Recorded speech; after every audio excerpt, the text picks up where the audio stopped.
Já, þetta, ég var mikið baráttu sigur hjá okkur í dag. Já, það var nú bara eins og fyrsti leikurinn, bara geggjur stemning og bara tvö frábær lið, aftur líka með marga frábæra leikmenn og góðan þjálfara og voru náttúrulega kannski, hvað var að segja, miklu betri en við síðast. Við vorum líka í síðasta leik 2. Mér fannst líka bara svo, við vorum sjálf nokkuð verst í það líka, bara engin leikgleði og vorum svona orkulitlir og bara líkamstjáningi léleg og bara ekki lið.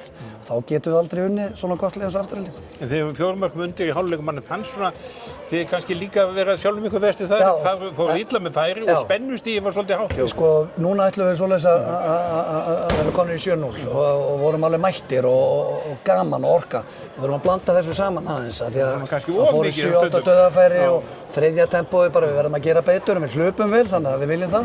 En við erum bara að skora meira úr því. Við bara fórum með mikið af hraðablöpum og dauðafærum í svona vitleysu og svo var Einarbaldurinn að verja vel þannig að sóknin leit ekkert vel út en vörnin fannst mér koma svona þegar staðan var 13-9 minnir mig þá fannst mér leið mér vel.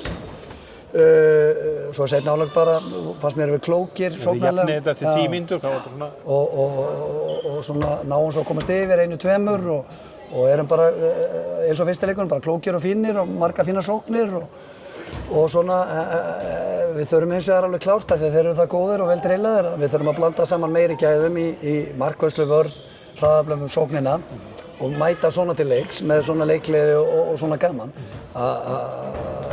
þá er þetta bara allt annað dæmi sko. Þannig að mér finnst við ennþá eiga dálítið inni sko. Það sem mér finnst best er að leiku 1 og 2 leiku 1 og 3 erum við kannski bara svona dálítið klókir á góðum tímum sem er mjög gott, sem þarf í úrslitakeppnina og vinnum okkur út úr aðstæðum, líka með þessi leik 2 sem við mætum ekki einu sinni. Og núna 4 mínútur í hálfleik, 6 undir síðast og það er dálítið úrslitakeppni, þetta gerist.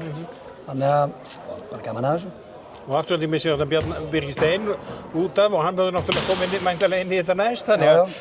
Birgir Stein var bara frábær leikmaður, hann kom með 4-5 mörk þarna þegar hann fær rauðaspjaldið og lykilmaður í vörn og sókn og þetta hefur þetta áhrif fyrir þá, alveg klárt. En þig vantar menn líka? Já, ég er ekki Ísak og ekki Alex og einhverjir hálfur og eitthvað svona, þannig að ég held ég aldrei farið í gennum úrslitakeppni með alla heila og það er svona úrslitakeppni, við sjáum þetta fram á FH, Jói Berg og einhverjir 3-4 framarar og þannig að það er allir að glíma við þetta, þannig að þetta er nú bara partur af þessu og þeir gerðu það bara vel, þannig að góður sigur.